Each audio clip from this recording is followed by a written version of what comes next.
I'm the Cash Commander.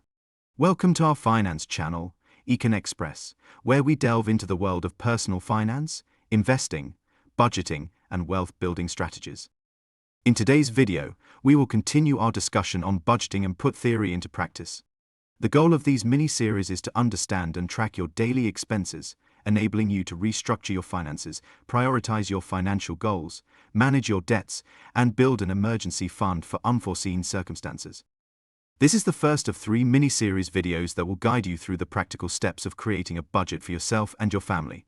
In the first video, we will cover the following: selecting a budgeting app to effectively manage your money on a daily, weekly, monthly, and yearly basis. Downloading and opening the chosen app.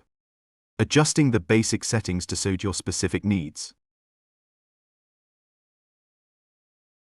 The second video will demonstrate the following: how to input your income and expenses. Setting your income and expenses to recur automatically. Categorizing each income and expense. Setting reminders for upcoming bill payments. Correcting any mistakes in your entries. In the third video, we will discuss the following: how to back up and restore your income and expense data. How to create a CSV import file so you can transfer to Excel. Clearing all transactions from the system. I hope these upcoming videos will provide you with valuable insights and practical guidance on budgeting effectively. Stay tuned for more informative content on our channel. Don't forget to hit the subscribe button now and unlock a world of financial knowledge at your fingertips.